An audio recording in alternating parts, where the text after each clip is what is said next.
오늘 우리에게 주실 하나님의 말씀은 누가복음 24장 13절에서 35절까지의 말씀입니다.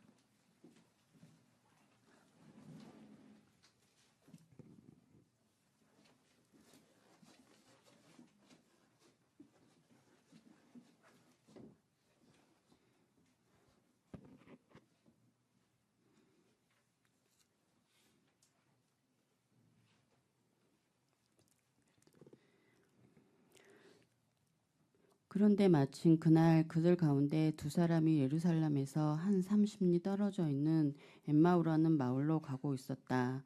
그들은 일어난 이 모든 일을 서로 이야기하고 있었다.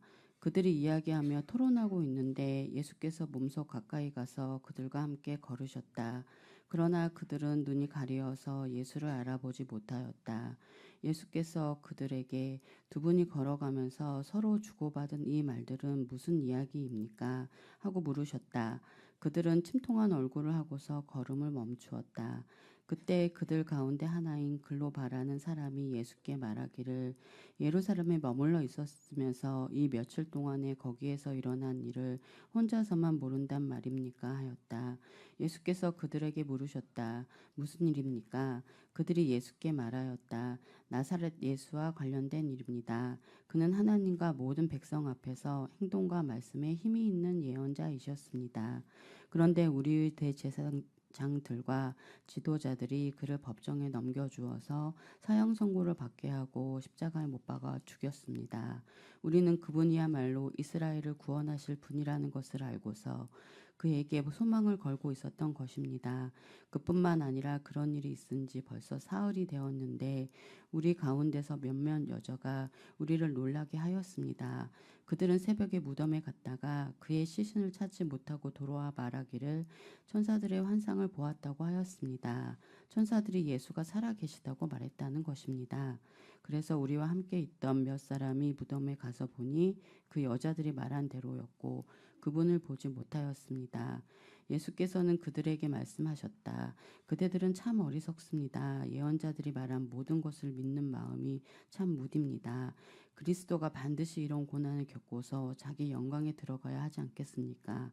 그리고 예수께서는 모세와 모든 예언자로부터 시작하여 성경 전체에 자기에 관하여 쓴 일을 그들에게 설명해 주셨다.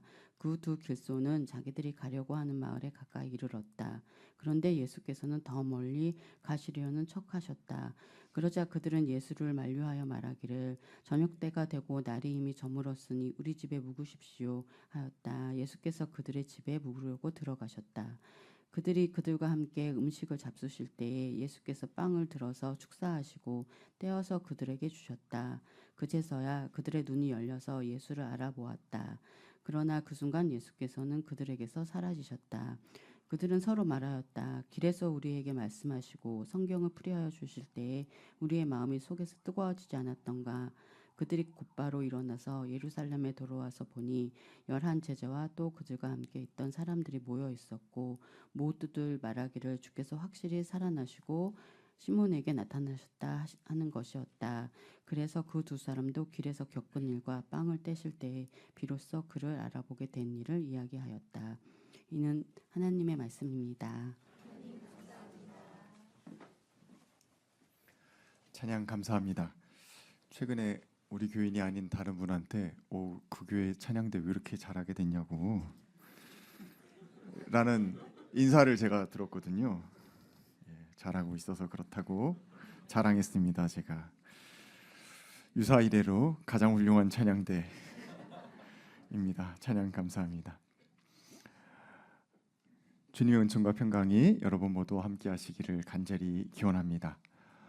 오늘 두 사람이 등장하고 있습니다.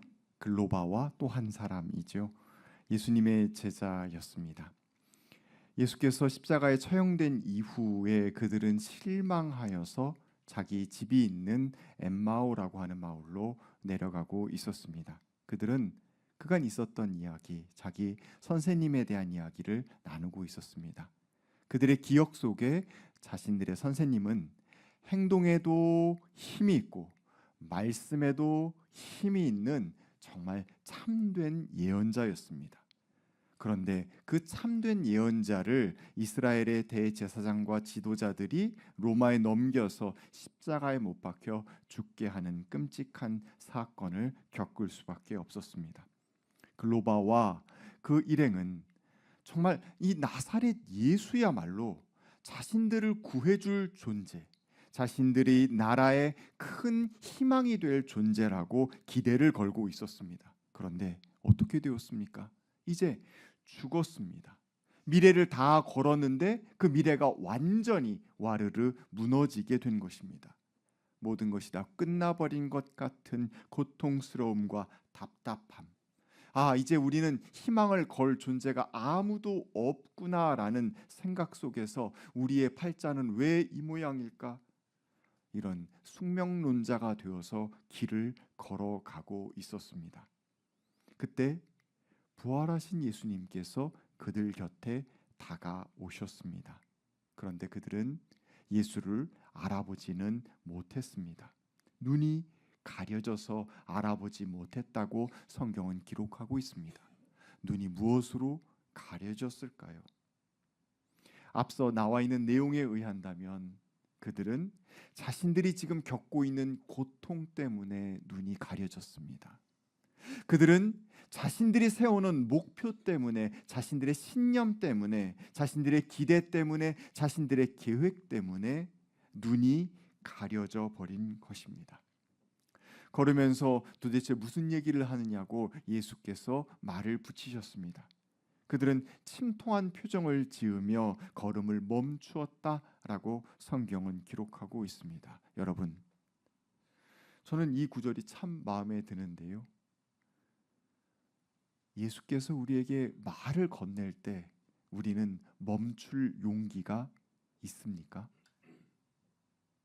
우리의 삶을 살아가면서 일상의 시간 속에서 주님은 끊임없이 다양한 방식으로 우리에게 말을 건네오십니다. 때로는 우리가 앱에서 보는 성경 말씀을 통해서, 때로는 주변 사람들의 여러 이야기들을 통해서, 때로는 문자 한 통을 통해서, 카카오톡에 뜬 내용 하나를 통해서 주님은 끊임없이 말씀을 걸어오고 계십니다. 뿐만 아닙니다.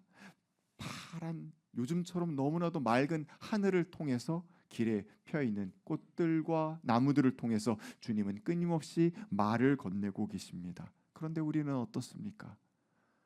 그 말을 충분히 들을 수 있을 만한 여유가 없어요. 발걸음을 멈추지 않습니다. 멈춰야 할 때 멈추지 못하게 되면 그 쳇바퀴에서 우리는 벗어나지 못하는 존재가 됩니다. 이들이 정말 예수를 알아보지 못하는 우매한 제자들이었음에도 불구하고 참 멋진 지점은 그들은 멈추었다라는 것입니다. 우리의 삶에서도 멈출 줄 아는 지혜가 꼭 필요합니다. 그들은 되묻습니다. 요 며칠 동안 예루살렘에서 그 큰 사건이 있었는데 당신들은 그거 모른단 말이요? 당신 혼자만 모르는 것 같아요 라고 예수께 되묻습니다. 사실 이 이야기 얼마나 우습습니까? 진짜 모르는 건 누구예요? 이 두 사람이에요. 자기 앞에 부활하신 예수가 오셨는데 모르고 있어요. 그들이 그렇게도 기대하고 자신의 모든 것을 걸었던 예수가 내 앞에 와 있는데도, 부활하셔서 와 있는데도 모르고 있습니다. 아이러니컬하게 당신 왜 그것도 모르시오라고 하는 사람이 진짜 모르는 사람이라는 장면이 이곳에서 나오고 있습니다.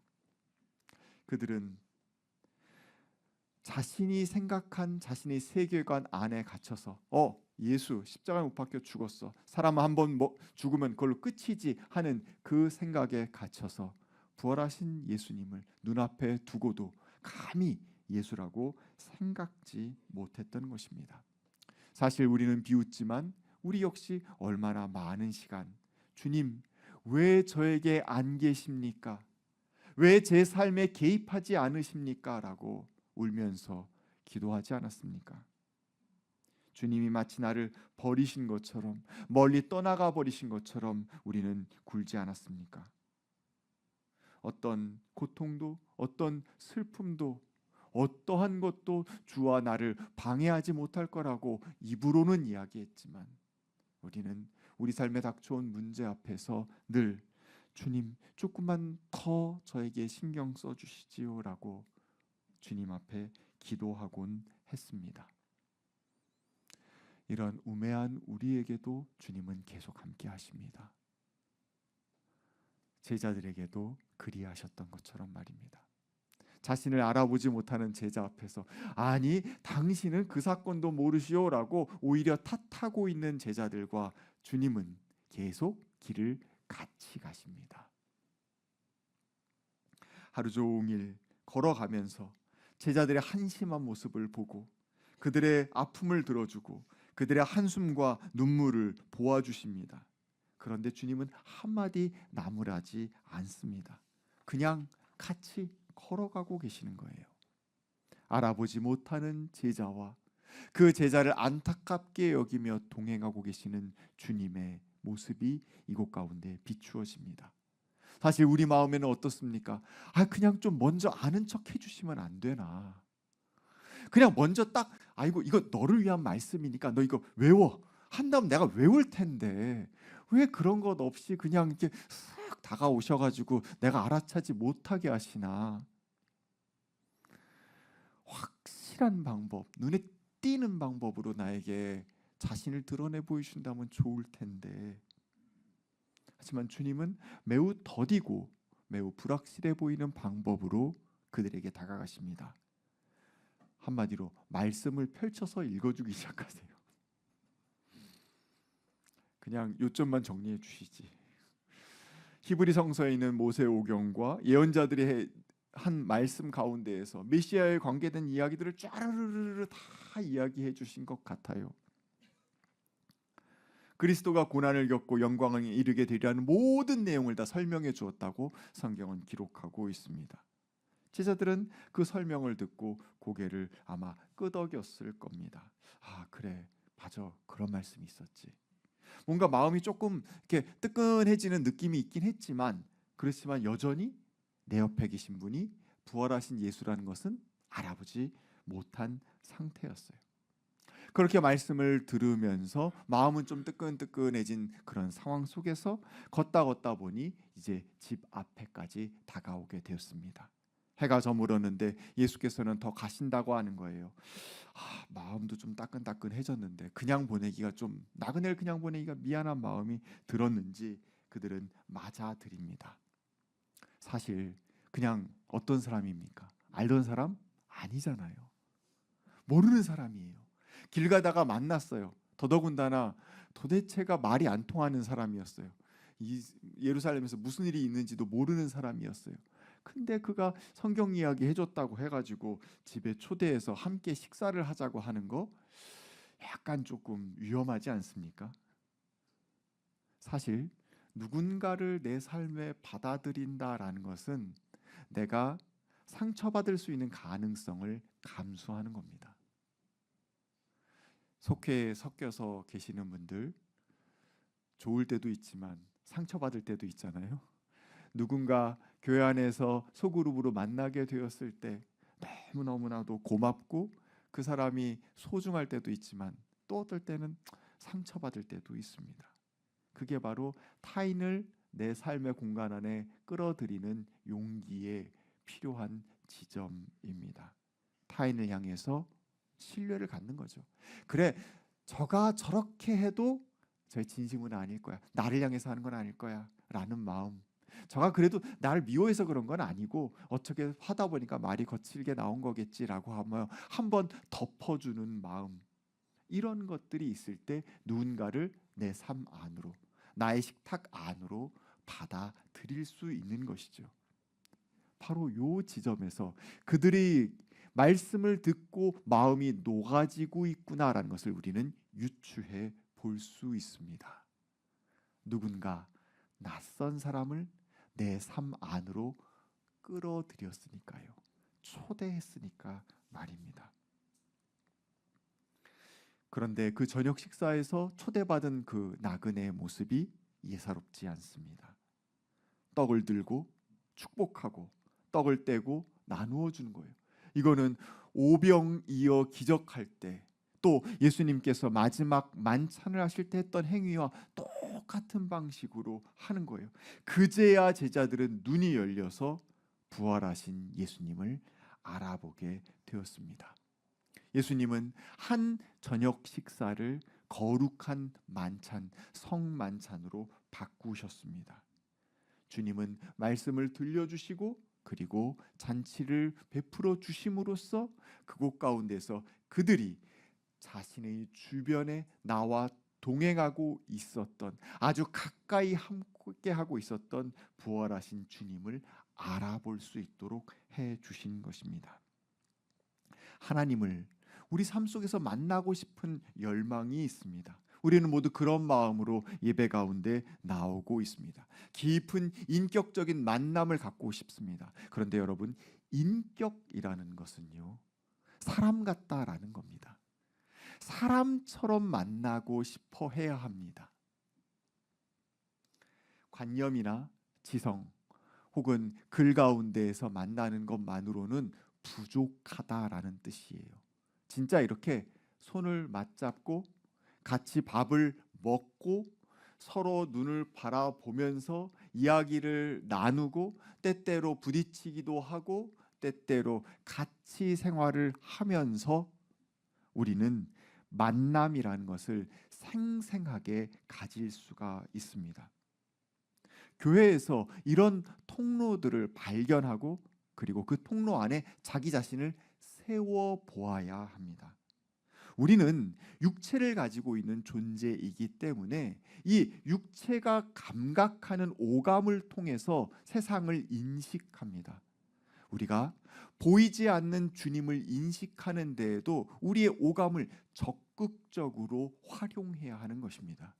그때 우리는 주님을 보게 되고 주님을 듣게 되고 주님을 만나게 되는 것입니다. 주님은 누구를 통해서 오십니까? 우리 곁에 연약한 이들을 통해서, 우리 곁에 가난한 이들을 통해서, 우리 곁에 갇힌 이들을 통해서, 우리 곁에 힘든 이들을 통해서 오신다고 하시지 않으셨습니까? 한마디로 그들과의 만남을 통해서 주님을, 우리는 부활하신 주님을 진정으로 만날 수 있게 되는 것입니다. 우리가 교회에 일하러 오는 겁니까? 우리가 교회에 단지 의무적으로 신앙인이 되기 위해서, 봉사를 감당하기 위해서 교회에 모이는 것은 아닙니다. 다른 무엇보다도 우리는 부활하신 주님을 만나기 위해서 이 교회에 온 것 아닙니까? 그리고 그 부활하신 주님이 우리를 만나 주시는 그 체험을 통해서 우리는 한 발짝 더 나아갈 수 있는 것이고, 내 안의 눈물을 닦을 수 있는 것이고, 내 곁에 있는 사람들의 눈물도 같이 닦아낼 수 있는 것입니다. 여기에서 아주 성만찬의 중요한 의미가 나타나고 있습니다. 성만찬, 우리가 매주 하는 성만찬의 중요한 의미 중에 하나는 부활하신 예수님의 임재, 그 현존을 깨닫는 시간인 것입니다. 당신의 몸으로 우리에게 오셨고 당신의 피로 우리에게 오신 분을 깨닫는 것입니다. 이것을 우리는 계시라는 표현으로 합니다. 계시는 무엇이냐면 어려운 게 아닙니다. 비밀스럽게 감춰져 있는 것 같은 것들을 환히 알게 되는 것이 계시예요. 하나님의 비밀이라고 감춰져 있는 것 같았던 것이 우리가 똑바로 알게 되는 것, 그것이 계시입니다. 즉 예수께서 내 눈에 안 보이고 내 귀에 안 들린 것 같은데, 부활하신 주님이 나와 동행하지 않으시는 것 같은데, 그 부활하신 주님이 나와 진짜 동행하고 계시는구나라는 것을 깨닫게 되는 것, 그것이 바로 계시입니다. 우리는 우리 과거의 경험을 통해서 주님이 나와 동행하셨던 순간들을 수태 많이 기억해낼 수 있습니다. 내 육신이 아팠었을 때, 내가 영혼이 방황하고 있었을 때, 우리 집이 힘들었을 때, 내가 여러 가지 많은 문제들로 인해서 주님 앞에 기도하고 있었을 때 주님께서 나와 함께 하시며 나의 길을 열어주시고 나에게 새로운 것들을 허락하여 주셨던 경험들을 작고 크게 모두 갖고 있지 않습니까? 그런 깨달음, 그것을 다시 한번 내 삶 속에 반복해 보는 것, 재현해 보는 것이 바로 이 성만찬의 시간인 것입니다. 주님은 이곳 가운데서 당신을 드러내시겠다고 약속하셨기 때문입니다. 우리는 그것들을 통해서 우리 삶이 죽음에 머물러 있는 것, 절망에 머물러 있는 것이 아니라 생명으로 나아가고 있다는 것을 깨닫게 되는 것입니다. 십자가의 죽음은 부활로 연결되었습니다. 마찬가지입니다. 성경에 나와 있는 모든 이야기, 특별히 구약에 나와 있는 이야기의 구조와 원리는 같습니다. 창세기 처음 어떻게 시작합니까? 태초에 혼돈과 공허와 흑암이 뒤덮고 있었는데 그것이 에덴의 창조로 연결되었습니다. 애굽에서 고통스러운 노예 생활했던 사람들을 주님께서 출애굽시키셔서 자유롭게 하셨어요. 바빌론의 포로로 잡혀갔던 사람들을 주님께서 이끌어내셔서 새 성전에서 주님을 섬기는 새 백성으로 삼아 주셨습니다. 죽음은 생명을 향해 나아가는 길목이라는 것을 성경은 늘 우리에게 보여주고 있습니다. 우리의 삶도 마찬가지입니다. 주님은 그것을 깨달을 수 있는 장으로 우리를 지금 초대하고 계시는 것입니다. 원리는 간단합니다. 엠마오로 가던 두 제자들이 했던 것과 같은 방식인 겁니다. 먼저 투덜대십시오. 내 마음속에 있는 속상한 것들, 화나는 것들, 마음속에 있는 찌꺼기들 다 주님 앞에 내려놓으십시오. 시편 51편에서 시인은 하나님께서 원하시는 제물은 찢겨진 심령입니다 라고 노래했습니다. 상한 심령이라는 것 말입니다. 그거 그대로 그들은 내려놓았습니다. 그런데 그것만 내려놓고 있으면 그냥 투덜이가 되고 마는 것이겠죠. 그리고 무엇을 해야 됩니까? 말씀을 들어야 됩니다. 읽고 듣고 읽고 듣고 해야 됩니다. 말씀을 읽고 듣기만 하면 되나요? 아니요. 만찬에 참여해야 합니다. 이 만찬은 주일의 성만찬이기도 하지만 또 우리가 우리 주변의 사람을 초대해서 같이 하는 식탁도, 그 사랑의 교제가 이루어지는 식탁도 같은 것입니다. 살아내 그 애찬이 이루어지는 자리로 사람을 초대하게 될 때 우리는 거기서 주님을 체험하는 순간으로 도약할 수 있는 것입니다. 엠마오로 가는 두 제자의 이야기는 아주 이 구조를 간명하고 분명하게 보여주고 있습니다.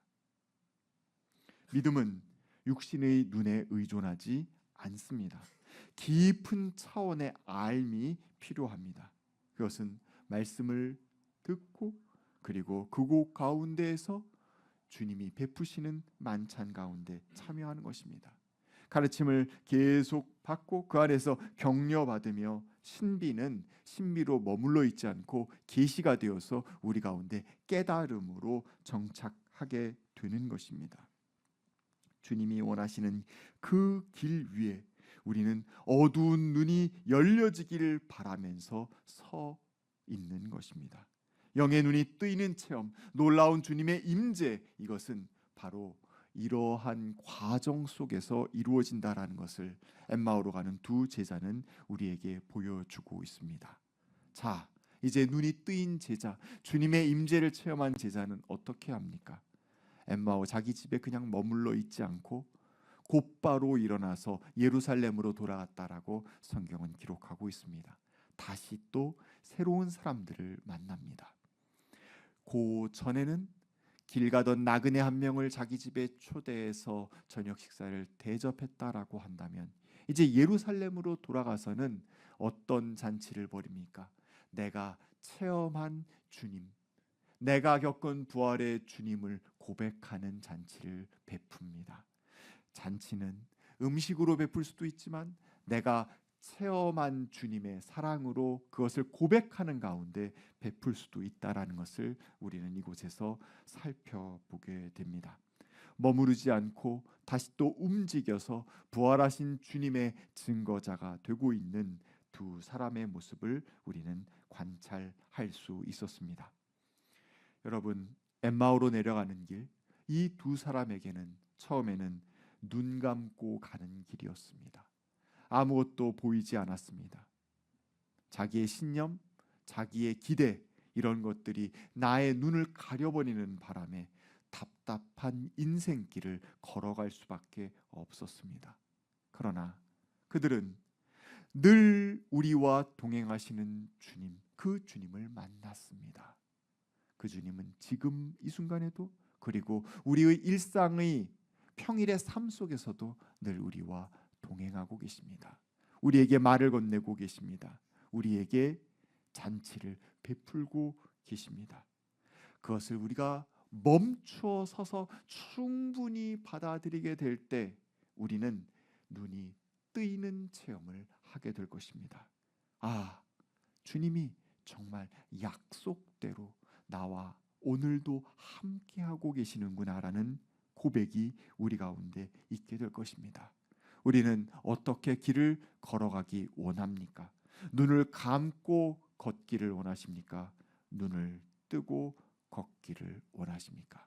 주님은 우리가 눈 뜨고 걸어가며 또 우리가 체험한 주님을 증거하는 길을 계속 가기를 초대하고 계십니다. 이 초대에 기쁨으로 응하여 나아가실 수 있는 저와 여러분이 되기를 간절히 기원합니다.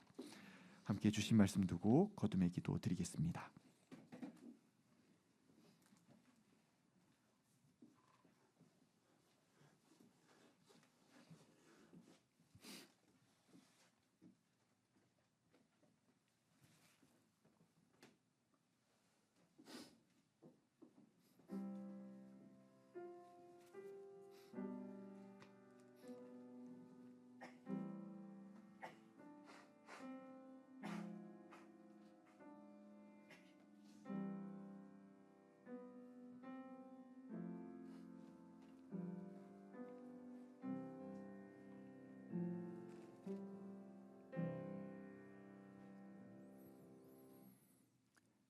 하나님, 이번 주간에도 발걸음이 무거웠던 시간이 있었습니다. 우리의 기대가 무너지고 속상한 마음이 들었던 순간, 내 삶과 가족의 삶이 어그러지는, 친구의 모습이 무너지는 순간들을 속수무책 바라봐야 했던 순간들도 있었습니다. 어두운 발걸음 가운데 주님 어디 계세요? 주님 나를 좀 봐주세요 라고 하늘을 바라보며 기도했습니다. 하지만 주님, 오늘 말씀 속에 깨닫습니다.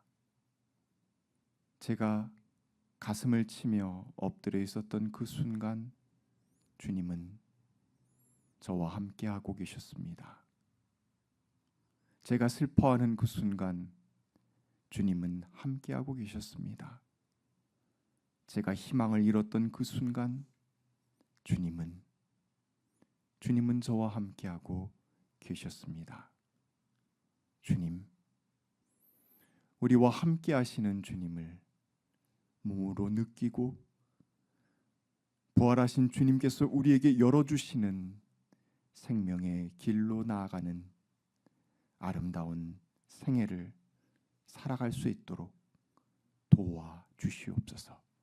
예수님의 이름으로 기도하였습니다. 아멘.